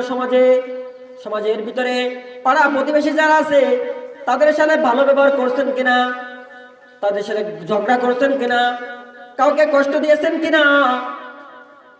সামাজিক জীবনে আপনি আল্লাহকে মানছেন কিনা। সমাজের বিভিন্ন উপকার কাজের জন্য মসজিদ মাদ্রাসা এইভাবে সামাজিক যে সমস্ত কাজ করা হয় এখানে আপনি সহযোগিতা করছেন কিনা। রাষ্ট্রীয় জীবনে আপনি আল্লাহকে মানছেন কিনা। রাষ্ট্রীয়ভাবে যদি ইসলামের পক্ষে কোনো আন্দোলন করা হয়, কোনো সাহায্য চাওয়া হয়, সেখানে আপনি সাহায্য করছেন কিনা, আন্দোলনে শরীক হয়েছেন কিনা। আন্তর্জাতিক জীবনে আপনি আল্লাহকে রব মানছেন কিনা। আন্তর্জাতিক ভাবে যদি আল্লাহ এবং রাসূলের বিপক্ষে কোনো কথা বলা হয়, এখানে আপনি কোন পক্ষে গিয়েছেন, নবীর পক্ষে গিয়েছেন না ইহুদি মুশরিকদের পক্ষে গিয়েছেন। এই ব্যাপারে যদি আপনি প্রশ্নের উত্তর দিতে পারেন তাহলে কবরে আপনার জন্য জান্নাত। আল্লাহ বলবে, ও আমার ফেরেশতারা, এই বান্দা দুনিয়ার ভিতরে আমার সমস্ত হুকুম মানছে, তার সন্তানরা কত নেমুখ হারাম, ওই মা বাবা কত কষ্ট করছে, 3 টুকরা 5 টুকরা 950 টাকার কাপড় দিয়ে জানাজা দিয়ে তাকে কবরের ভিতরে রাখতেছে। আফরিশু মিনাল জান্নাহ, আমার ওই বান্দা বান্দিকে জান্নাতের পোশাক পরিয়ে দাও। সুবহানাল্লাহ। আলবিসু মিনাল জান্নাহ, আমার ওই বান্দা বান্দি দুনিয়ার ভিতরে কত কষ্ট করছে, শেষ রাত্রে উঠে তাহাজ্জুদের নামাজটা পড়ছে, ফজরের নামাজ পড়ছে, শীতের ভিতরে কত কাঁপছে। আফরিশু মিনাল জান্নাহ, তার জন্য জান্নাতের বিছনা বিছায়া দাও। ওয়াফতাহু লাহু বাবান ইলাল জান্নাহ, আমার ওই বান্দা বান্দির জন্য জান্নাতের একটা দরজা খুলে দাও, যার মাধ্যমে জান্নাতের যে নিয়ামতগুলো আছে ওই নিয়ামতগুলো যাতে করে তার কবরের ভিতরে ঢুকতে পারে। হাদিসের ভিতরে আসছে ওই আল্লাহ ওয়ালি বান্দা, ওই আল্লাহ ওয়ালি বান্দি এমন ভাবে ঘুম দিবে, নতুন স্বামী স্ত্রী যেভাবে অনেক মধুর জোর ঘুম দেয়, নাউমুল আরুস বলা হয় নবদম্পতি যেভাবে ঘুমিয়ে থাকে, অনেক শান্তির সাথে প্রথম রাত্রে ঘুমিয়ে থাকে। আল্লাহর হাবিব বলেন, যখন ইসরাফিল আলাইহিস সালাম সিংহায় ফুঁক দেবে, তারা বলবে একটু আগে হয়তো ঘুমাইছিলাম, আমার ঘুমটা কি ভাঙ্গাইলো। সুবহানাল্লাহ। আর ওই ব্যক্তি যদি সামাজিক, পারিবারিক, রাষ্ট্রীয়, আন্তর্জাতিক কোন জায়গায় রবকে মানে নাই, আল্লাহর হুকুম মানে নাই, স্বামীর খেদমত করে নাই, মানুষকে গালি দিয়েছে, কষ্ট দিয়েছে, ছেলে মেয়েকে দিন শিখাই নাই, যদি এমন হয় আল্লাহ বলেন ও দুনিয়ার মানুষ, দুনিয়ার ভিতরে এসে আমার হুকুম মানে নাই, এই কবরের ভিতরে কেন আমার সামনে আসছে? একটু চিন্তা করে দেখেন, আপনি মেম্বার চেয়ারম্যানকে যদি দাওয়াত না দেন, আপনার মেয়ের বিবাহ দিয়েছেন, মেম্বারকে দাওয়াত দিয়েছেন, দেন নাই, মেম্বার যদি বলে ও আমাকে ডাকুক, ও সালিশে ভালো করে যাব, আমাকে ওর মেয়ের বিবাহে দাওয়াত দেয় নাই, কেমন লাগবে? আপনি লজ্জাবোধ করে মেম্বারকে দাওয়াত দিচ্ছেন, চেয়ারম্যানকে দাওয়াত দিচ্ছেন, তার থেকে কিছু ফায়দা পাওয়ার জন্য, সালিশ বিচার বিভিন্ন প্রকার উপকার পাওয়ার জন্য, আর আপনি আল্লাহর হুকুম মানতেছেন না। আপনি কিভাবে মনে করতেছেন আপনি আল্লাহর জান্নাতে যাবেন? এত সহজ? আপনার নিজের স্বার্থটা দেখতেছেন, কিন্তু আল্লাহর হুকুম আপনি মানতেছেন না। খাদিজা রাদিয়াল্লাহু আনহা 3 নাম্বার শর্ত করলেন, ও আল্লাহর হাবিব, কবরের ভিতরে রাখার পরে, যা বলতেছিলাম, কবরের ভিতরে রাখার পরে 3টা আল্লাহ বলবেন ওয়ালবিসু মিনান নার, তাকে আগুনের পোশাক পরায়া দাও, ওয়াফরিশু মিনান নার, আগুনের বিছনা তার জন্য বিছায়া দাও। আজকে যদি আপনাকে বলা যায় ওই যে রান্না করছেন চুলার ভিতরে আপনার আগুনটা ঢুকায় দেয়, আপনি পারবেন না, আপনার জন্য আগুনের বিছনা বিছায়া দেওয়া হবে। আফতাহু লাহু বাবান ইলান নার, আল্লাহ বলবেন ও আমার ফেরেশতারা, সে দুনিয়ার ভিতরে আমার হুকুম মানে নাই, তার জন্য জাহান্নামের দিকে একটা দরজা খুলে দাও, ওখান থেকে জাহান্নামের আযাব শুরু হয়ে যাবে, কঠিন কষ্ট দেওয়া হবে যদি আল্লাহর হুকুম না মানেন। এখন যারা ওই কবরে যাবেন না, তাদের ইবাদত করার কোনো দরকার নাই। যদি আপনারা যান, 2 প্রকারের এক প্রকার হয় লাগবে, হয়তো জান্নাতি অথবা জাহান্নামী। এখন আপনি নির্বাচন করেন, আপনি কি আল্লাহর হুকুম মানবেন নাকি মানবেন না, এটা আপনি ডিসাইড করে নেন। খাদিজা রাদিয়াল্লাহু আনহার 3 নাম্বার শর্ত ছিল, ওগো আমার স্বামী, মুনকার নাকির 3টা প্রশ্ন করে, ওই 3টা প্রশ্নের উত্তর আমি খাদিজা দিতে ভয় করি, আপনি দিয়ে দেবেন। নবীর স্ত্রীর ভিতরে কেমন ভয়! যখন খাদিজা রাদিয়াল্লাহু আনহা দুনিয়া থেকে বিদায় নিয়ে চলে গেলেন, বিদায় নেওয়ার পরে যখন বিদায় নিয়ে চলে গেল, নবী কান্না করতেছেন, আমার এই সাথীকে তো আর ফেরত পাবো না, আমার বিপদের সঙ্গী, সারাদিন আমি আঘাতপ্রাপ্ত হয়েছি, সারা রাত্র আমার স্বামী মালিশ করছে, আমার স্ত্রী সারা রাত্র মালিশ করছে, কখনো ঘুমাই নাই, আমাকে না নিয়ে কখনো খাবার খাই নাই, আমার জন্য বাপের অনেক সম্পত্তি ছিল, সমস্ত সম্পত্তিগুলো আল্লাহর রাস্তায় দান করে দিয়েছে, আমার স্ত্রী আজকে দুনিয়া থেকে বিদায় নিয়ে চলে গেল। নবী তার কাফন দাফনের কমপ্লিট করলেন, এরপর নবী করিম সাল্লাল্লাহু আলাইহি সাল্লাম তাকে নিজের পোশাক দিয়ে কবরের ভিতরে রাখলেন, নিজে কবরের ভিতরে আগে শুইলেন। এরপরে নবী করিম সাল্লাল্লাহু আলাইহি সাল্লাম কবরের পাশে বসে কান্না করতেছেন। সকল সাহাবায়ে কেরাম চলে গেল। আবু বকর রাদিয়াল্লাহু আনহু বললেন, আল্লাহর হাবিব, আপনি কি কবরের পাশ থেকে যাবেন না? আল্লাহর হাবিব কান্না করে বলছেন, আর কার কাছে আমি যাইব? যে স্ত্রী আমার সমস্ত জীবনের সাথে ছিল, ওই স্ত্রী তো আজকে দুনিয়া থেকে বিদায় নিয়ে চলে গেল। আমাদের ভিতরে এমন কোন মহিলা আছে যে দুনিয়া থেকে বিদায় নিলে স্বামী খুশি হবে? এক লোক স্ত্রী মারা গিয়েছে, এখন স্রোত যাচ্ছে, স্রোতের অপোজিট খুঁজতেছে, উল্টা দিক খুঁজতেছে। এখন এলাকার লোকের আশ্চর্য, হুজুর ওই লোককে বলতেছে, আপনি স্রোতের উল্টা দিক কেন খুঁজতেছেন? বলল, আমার স্ত্রী এই সমুদ্রে ডুবে মারা গিয়েছে। তা বলতেছে, স্রোত তো দক্ষিণের দিকে যাচ্ছে, আপনি উত্তরে কেন খোঁজেন? বলে, হুজুর সারা জীবন আমার স্ত্রী আমি যেটা বলছি উল্টা দিক গিয়েছে, এই জন্য আমার দৃঢ় বিশ্বাস আজকে আমার স্ত্রী মৃত্যুর পরও স্রোতের সাইডে যায় নাই, কারণ এই দিকে ও জানে আমি খুঁজবো, এই জন্য উল্টা দিকে গিয়েছে, এই জন্য আমি আজকে উল্টা দিকে খুঁজতেছি। এমন অনেক স্ত্রী আছে যাদের উপরে স্বামী নারাজ। আল্লাহর হাবিব বলেন, আইয়ুমা ইমরাতিন মাতাত ও যাওজুহা আনহা রাজিন দাখালাতিল জান্নাহ। যদি কোনো মহিলা এমন অবস্থায় মারা যায় যে তার উপরে তার স্বামী সন্তুষ্ট, নবী বলেন ওই স্ত্রী মারা যাইতে দেরি হয়, আমি আল্লাহর জান্নাতে যাইতে তার দেরি হয় না। জোরে জোরে বলি সুবহানাল্লাহ। সুবহানাল্লাহ। খাদিজা রাদিয়াল্লাহু আনহাকে নবী কবরের ভিতরে রাখলেন। নবী কান্না করতেছেন, 1 ঘন্টা 2 ঘন্টা হয়ে গেল। মালাকুল মউত কিরামান কাতিবিন মুনকার নাকির 2 ফেরেশতা আসে না, মুনকার নাকির ফেরেশতারা আসে না। আবু বকর বলেন, নবী গো, আপনি স্ত্রীর সঙ্গে কি পাথর হয়ে গেলেন, আপনি কি যাবেন না? নবী বলেন, আবু বকর, আমার খাদিজা কবরকে ভয় পায়। আমার খাদিজার সাথে আমি অঙ্গীকার করছি, তার মুনকার নাকিরের উত্তরটা দিয়ে দেব। আমার স্ত্রীর অঙ্গীকার আমি পূর্ণ করার জন্য বসে আছি। আপনি একটু ভাবেন তো, এমন কোন স্ত্রী আছেন যার জন্য স্বামী এমন মহব্বত করে? নবী করিম সাল্লাল্লাহু আলাইহি ওয়াসাল্লাম বসে আছেন। হঠাৎ আল্লাহ রাব্বুল আলামিন কিছুক্ষণ পরে জিবরাইলকে পাঠিয়ে দিয়ে বললেন, যাও যাও জিবরাইল, আমার হাবিবকে বাড়ি চলে যাইতে বলো।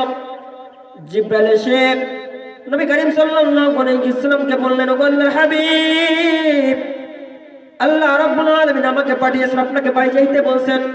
নবী বললেন, আমি বাড়ি যাব, আজকে কি মুনকার নাকির ফেরেশতারা আসে নাই?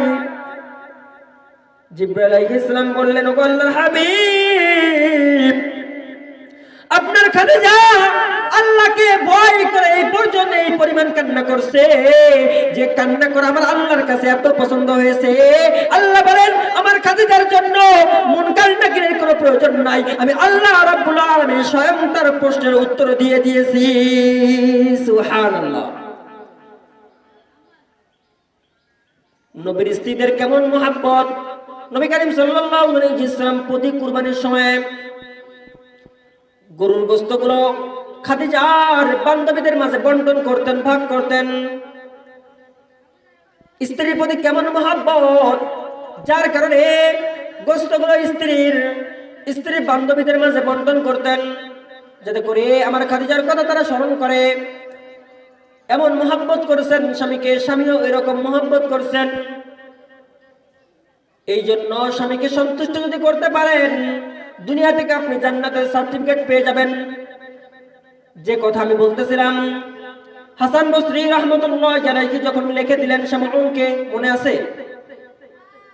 হাসান বসরি রাহমাতুল্লাহি আলাইহি যখন শামউনকে সিরিটা লিখে দিলেন, লেখার পরে শামউন বলল, ও হাসান বসরি, আমি তো দুনিয়া থেকে বিদায় নিয়ে চলে যাব, আমার তো কবরকে ভয় লাগে। আপনার এই যে গ্যারান্টির কার্ড, আমার পরিবারের লোকেরা তো আমাকে গোসল দিবে না। হাসান বসরি, তুমি আমাকে গোসল দিয়ে দিবে, আমার কাপড়ের কাপড়টা তুমি পরাইবে। আর একটা কথা মনে রাখবে, আমার কাপড়ের ভিতরে তোমার এই লেখা সার্টিফিকেটটা তুমি দিয়ে দেবে যে হাসান বসরি বলছে আমি জান্নাতে, যাতে করে মুনকার নাকির আমার সাথে বেয়াদবি না করে। এরকম একদিন পর ওই শামউন মারা গেল। শামউন যখন দুনিয়া থেকে বিদায় নিয়ে চলে গেল, বিদায় নেওয়ার পরে হাসান বসরি রাহমাতুল্লাহি আলাইহি তিনি যখন খবরটা শুনতে পাইলেন, শামউনের বাড়িতে চলে আসলো। আসার পরে হাসান বসরি রাহমাতুল্লাহি আলাইহি তার গোসল দিয়ে দিলেন। তার কাফন পরানোর পরে কাফনের ভিতরে ওই সার্টিফিকেটটা দিয়ে তাকে কবরের ভিতরে রেখে দিলেন। রেখে দিয়ে সকলেই চলে গেল। হাসান বসরি রাহমাতুল্লাহি আলাইহি কিতাবের ভিতরে লেখেন, আমি যখন রাত্রে ঘুমিয়ে পড়লাম, হঠাৎ করে দেখি স্বপ্নের ভিতরে শামউন জান্নাতে পোশাক পরে আমার সামনে উপস্থিত। জোরে জোরে বলি সুবহানাল্লাহ। আমাকে বলতেছে, রে হাসান বসরি,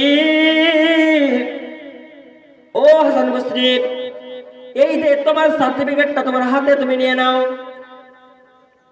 হাসান বসরি বলল, কি হয়েছে? হাসান বসরিকে বলল, শামউন বলতেছে, ও হাসান বসরি, এই যে তোমার সার্টিফিকেট আমার কোনো প্রয়োজন নাই, বলল কারণ কে? তখন সামুন বলল, আমি আল্লাহ রাব্বুল আলামিনের কালিমা পড়ছি, এই কালিমার মর্যাদা এমন, এই কালিমা পড়ার কারণে আল্লাহ আমাকে 10 দুনিয়ার একটা জান্নাত দান করছে, তোমার সার্টিফিকেটের কোনো প্রয়োজন হয় নাই। সুবহানাল্লাহ। কালিমার পাওয়ার আছে কি নাই? কালিমার পাওয়ার আছে কি নাই? এই জন্য কালিমা যদি সঠিকভাবে পড়তে পারেন, কালিমা যদি ভিতরে লালন পালন করতে পারেন, আজকে আমরা মুসলমান দাবি করি, মুসলমানের ধর্মে জন্মগ্রহণ করার কারণে, কথা বলেন ঠিক কিনা?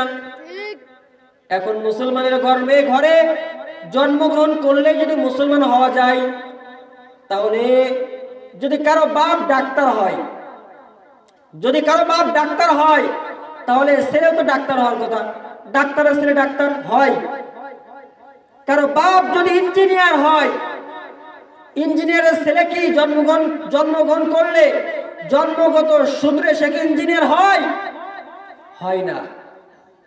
তাহলে ইঞ্জিনিয়ারের ছেলে জন্মগত যদি ইঞ্জিনিয়ার না হয়, ডাক্তারের ছেলে জন্মগত যদি ডাক্তার না হয়, যদি বিদ্যা অর্জন করা লাগে, তাহলে মুসলমানের ঘরে জন্মগ্রহণ করলেও মুসলমান হওয়া যায় না। কথা বলেন ঠিক কিনা? নিজের ভিতরে ইসলামকে লালন করতে হবে, ইসলামের শিক্ষা মতো চলতে হবে, তাহলে সমাজের ভিতরে অনৈতিক কোনো কাজ থাকবে না। একজন লোক মুসলমান হওয়ার পরে তার উপরে প্রথম হুকুম হলো নামাজ পড়তে হবে। কি পড়তে হবে?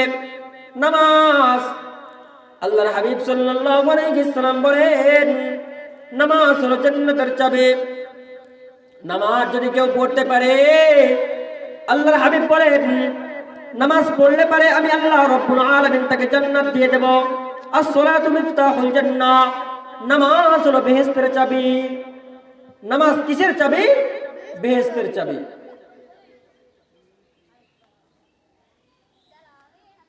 আল্লাহর ওলিরা বলেন, সকাল যখন হয়, আমরা নিকৃষ্ট যে কুকুর, এই কুকুরকে আমরা মূল্যায়ন করতে চাই না। কথা বলেন ঠিক কিনা? এই কুকুরকে যেই পাই সেই একটু ধাওয়া করে। আল্লাহর হাবিব উলামায়ে কেরাম বলেন, আব্দুল কাদের জিলানী রাহমাতুল্লাহি আলাইহি তিনি তার কিতাবের ভিতরে লিখছেন, যে ব্যক্তি ফজরের নামাজ পড়ে না, ওই কুকুর সর্বপ্রথম যদি ওই বেনামাজিকে দেখে, সেও লজ্জাবোধ করে, আল্লাহ আমার সারা দিনটা তুমি খারাপ করে দিলে, কেন এই সকাল বেলায় বেনামাজি চেহারা আমাকে দেখাইলে? নাউজুবিল্লাহ। একটা নিকৃষ্ট কুকুর বেনামাজিকে পছন্দ করে না, তার চেহারা দেখতে চায় না। সে মনে করে বেনামাজির চেহারার দিকে তাকাইলে তার লজ্জা লাগে। আর আজকে আমরা মুসলমান, আমাদের ভিতরে নামাজ নাই। অনেকে নামাজ পড়ে তো নামাজের হুকুম জানে না। এক ব্যক্তিকে জিজ্ঞাসা করা হয়েছে, ভাই নামাজে কয় ফরজ?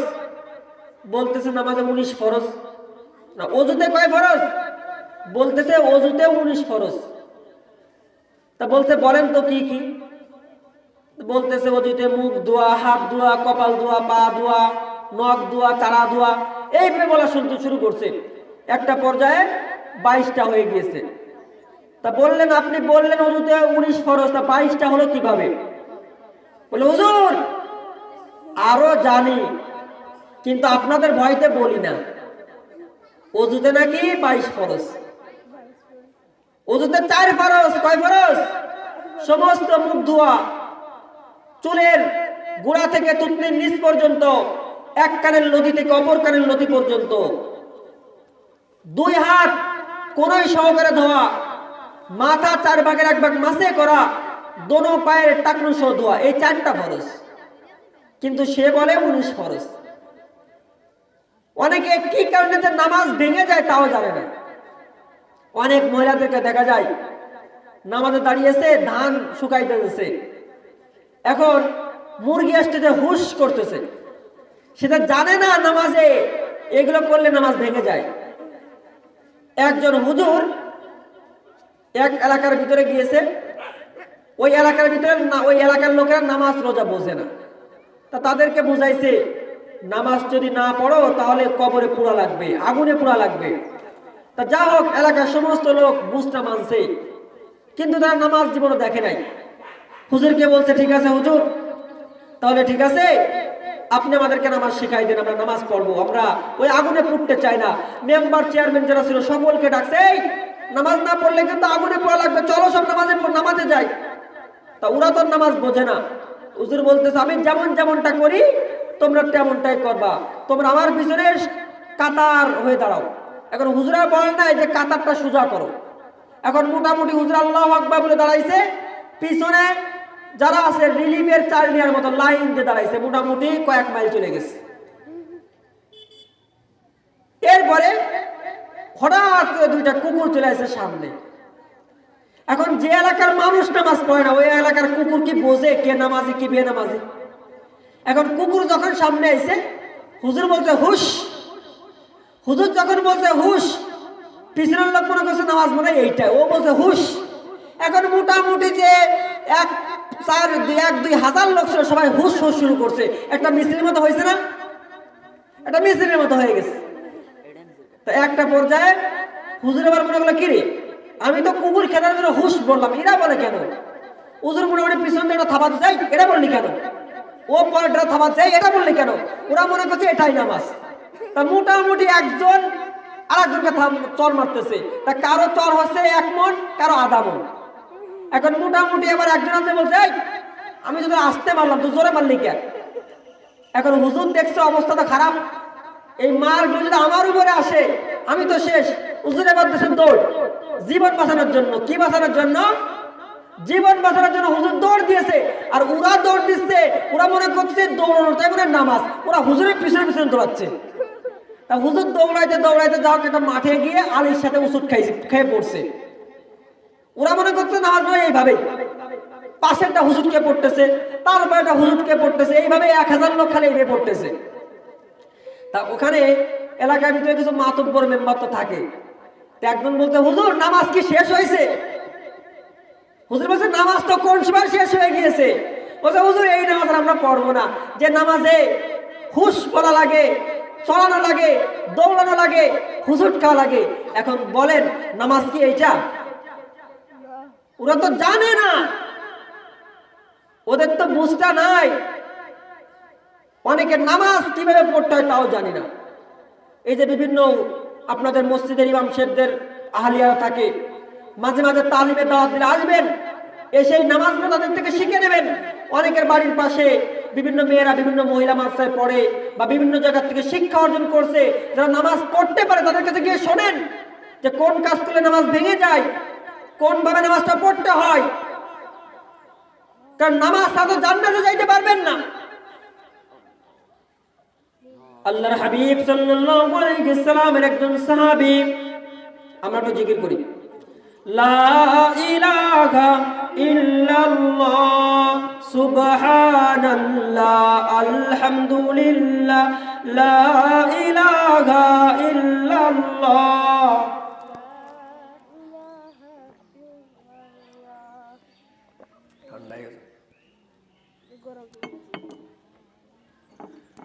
লা ইলাহা ইল্লাল্লাহু মুহাম্মাদুর রাসূলুল্লাহ।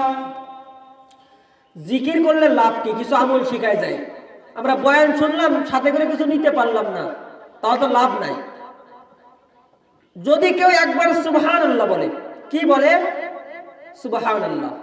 আল্লাহর হাবিব বলেন, মান ক্বালা সুবহানাল্লাহ মাররাতান ওয়াহিদাতান, যদি কেউ একবার সুবহানাল্লাহ বলে, কাতাবাল্লাহু লাহু 20 সানাতান, আল্লাহ তার জন্য 20টা নেকি লিখে দেন। সুবহানাল্লাহ।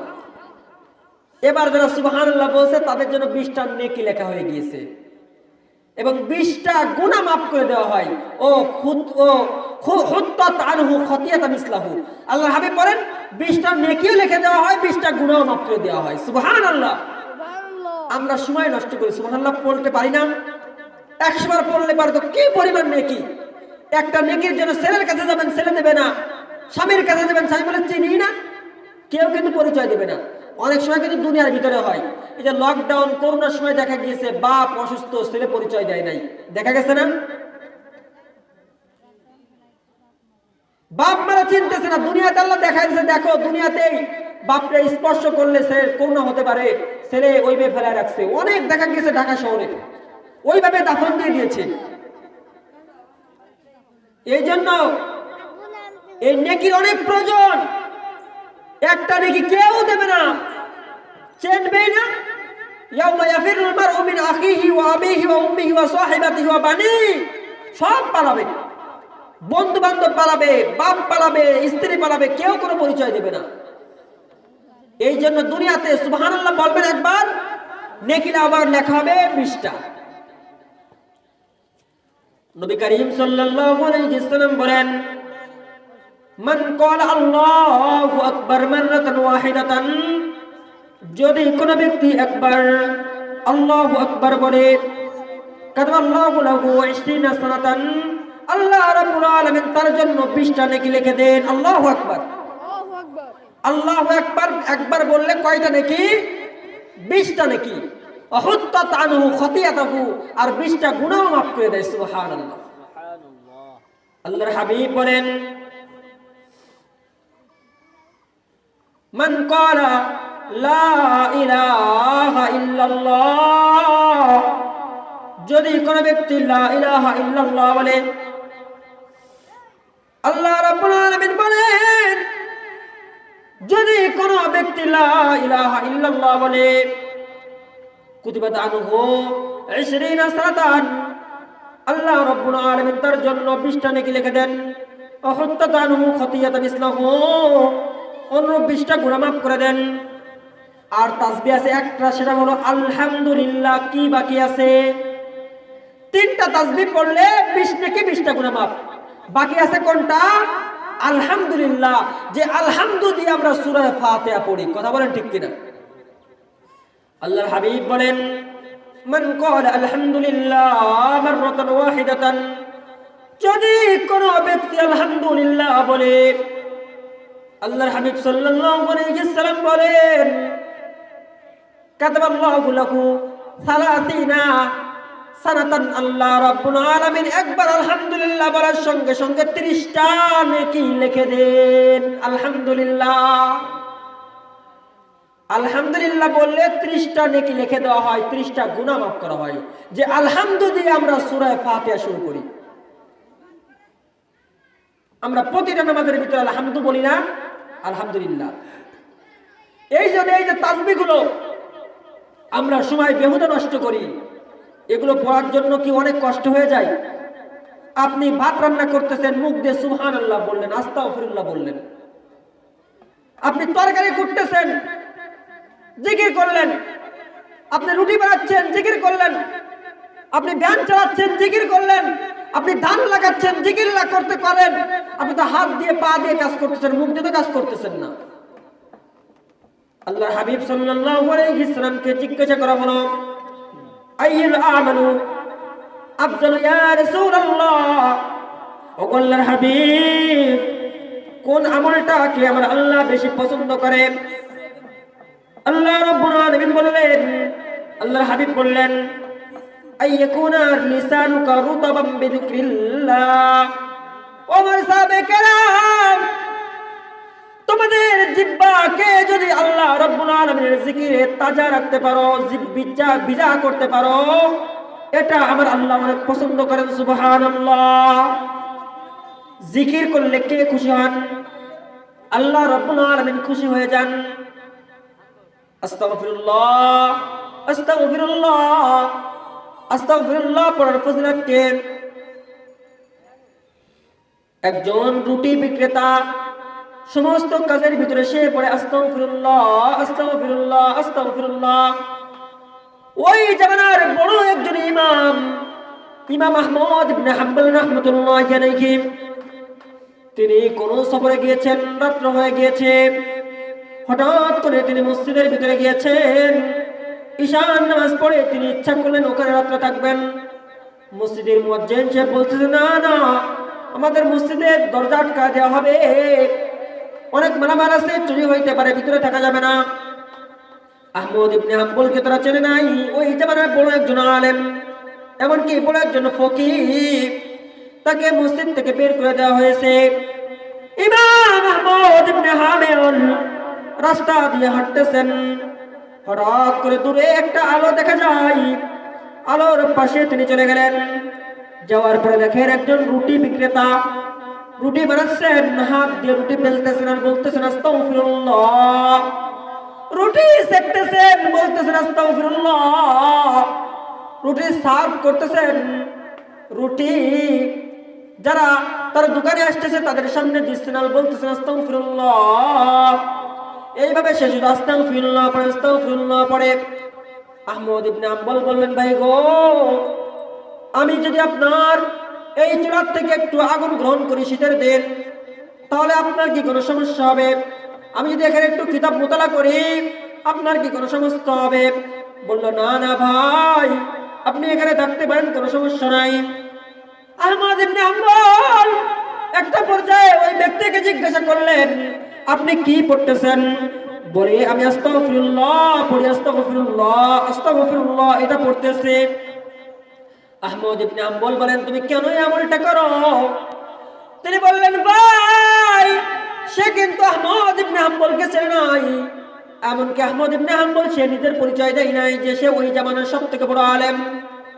আহমদ ইবনে হাম্বলকে ওই রুটি বিক্রেতা বলতেছে, ও ভাই, আমি এই যে আস্তাগফিরুল্লাহ পড়ি, এই আস্তাগফিরুল্লাহ পড়ার কারণে আমি মুস্তাজাবুদ দাওয়া, মুস্তাজাবুদ দাওয়া ওই ব্যক্তিকে বলা হয় যে আল্লাহর দরবারে হাত তুলে কোনো কিছু চাইতে দেরি হয়, কিন্তু আল্লাহ রাব্বুল আলামিন দিতে দেরি করেন না।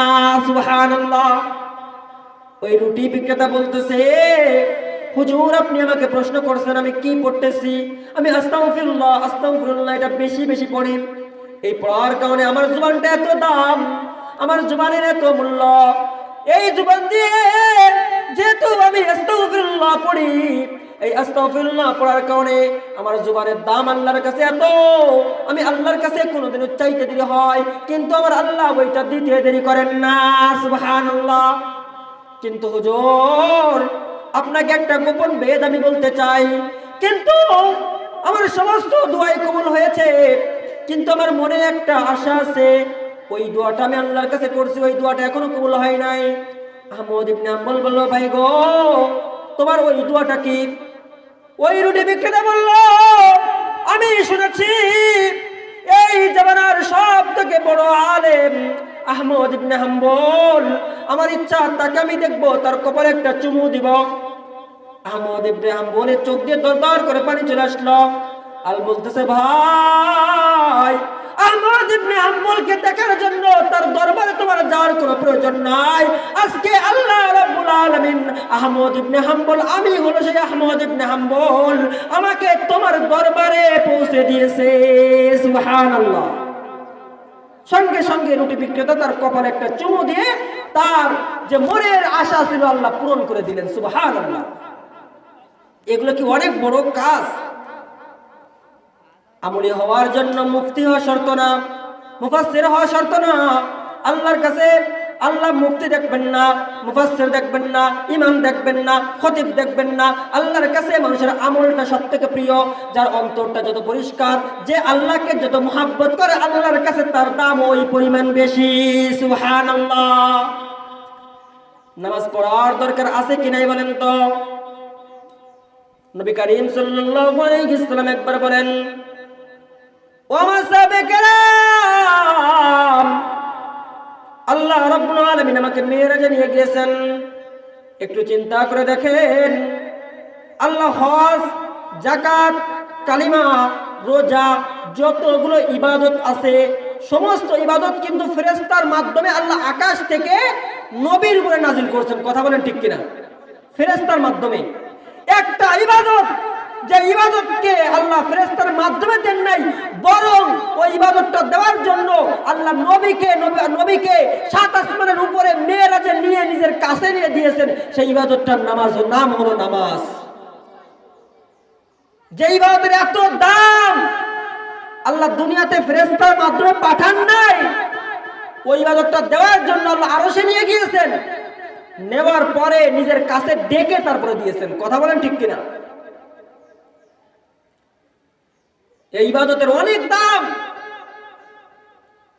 আল্লাহ 50 ওয়াক্ত দিয়েছিলেন, ধারাবাহিকভাবে 5 ওয়াক্ত। আল্লাহ বলেন এই 5 ওয়াক্ত যদি কেউ পড়ে আমি তাকে 50 ওয়াক্ত নেকি দান করব। সুবহানাল্লাহ। আল্লাহর হাবিব বলেন আউয়ালু মা ইউহাসাবু বিহিল আবদু ইয়াউমাল কিয়ামাতিস সালাহ, কিয়ামতের দিন সর্বপ্রথম নামাজের হিসাব হবে।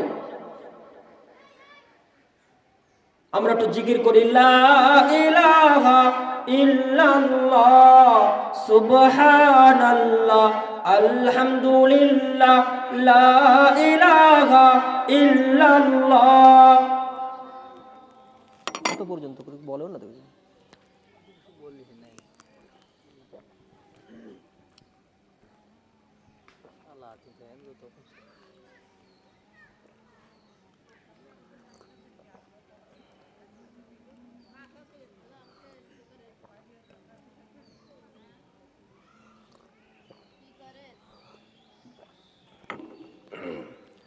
লা ইলাহা ইল্লাল্লাহ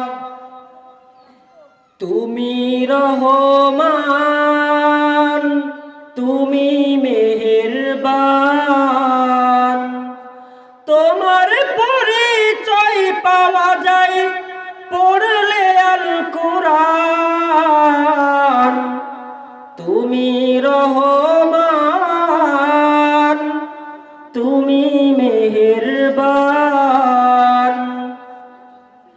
মুসা কালিমুল্লাহ তোমায় চাইল দেখিতে, লান্তারণী বললে তুমি কোরআন কারিমে। মুসা কালিমুল্লাহ তোমায় চাইল দেখিতে, লান্তারণী বললে তুমি কুরআন কারিমে। তুমি রহমান তুমি মেহেরবান। কতক্ষণই করবো? যা বলতেছিলাম নামাজের ব্যাপারে নবী করিম সাল্লাল্লাহু আলাইহি ওয়াসাল্লাম বললেন, নবী করিম সাল্লাল্লাহু আলাইহি ওয়াসাল্লাম বললেন as-salatu mi'rajul mu'minin। ও মাসাবে کرام, আল্লাহর হাবিব সাল্লাল্লাহু আলাইহি ওয়াসাল্লাম মেরাজে গেলেন।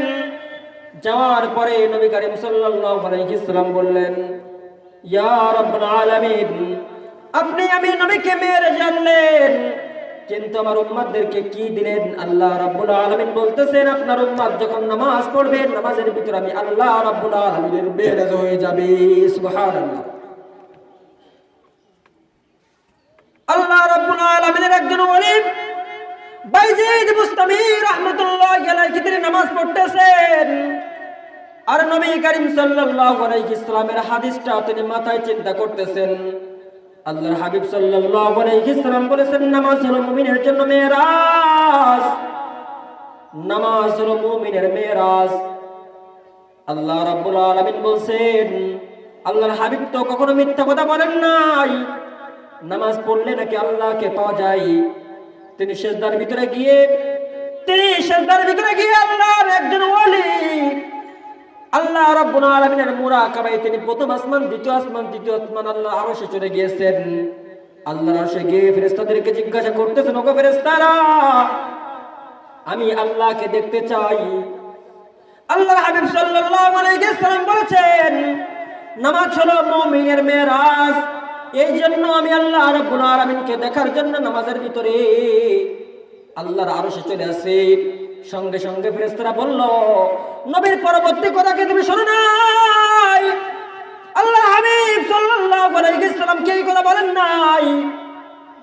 নামাজের ভিতরে আল্লাহকে দেখার জন্য এই সাত আসমান এই আরশের উপরে আসার কোনো প্রয়োজন নাই, বরং আল্লাহ রাব্বুল আলামিন তার বান্দাকে দেখা দেওয়ার জন্য ওই জমিনের ভিতরে সে যেখানে সিজদায় পড়ছে ওই জায়গায় আল্লাহ চলে যায়। সুবহানাল্লাহ। নামাজের কত দাম! আল্লাহর হাবিব সাল্লাল্লাহু আলাইহি ওয়াসাল্লাম বলেন, যদি কারো বাড়ির পাশে একটা পুকুর থাকে, ওই পুকুরের ভিতরে যদি 5 বার কেউ গোসল করে, লাইসা ফি দারনিহি শাইউন, তার শরীরে কি কোনো ময়লা থাকে? আল্লাহর হাবিব বলেন, যেভাবে তার শরীরে কোনো ময়লা থাকে না, আমার যে বান্দা বান্দে 5 ওয়াক্ত নামাজ পড়ে, আল্লাহ রাব্বুল আলামিনের হাবিব বলেন, আমার উম্মতের ওই রকম তাদের জীবনের ভিতরে সমস্ত সগীরা গুনাহগুলো আল্লাহ রাব্বুল আলামিন ধুয়ে পবিত্র করে দেন। সুবহানাল্লাহ। যা বলতেছিলাম, নবীর একজন সাহাবী, কয় মিনিট, নবীর একজন সাহাবী আব্দুল্লাহ আনসারী রাহমাতুল্লাহি আলাইহি, আব্দুল্লাহ আনসারী রাদিয়াল্লাহু আনহু নবী বলেন, নামাজ হলো বেহেশতের চাবি। আব্দুল্লাহ আনসারী রাদিয়াল্লাহু আনহু এই কথা শুনে একটা দৌড় দিয়ে বাড়ি চলে আসছেন।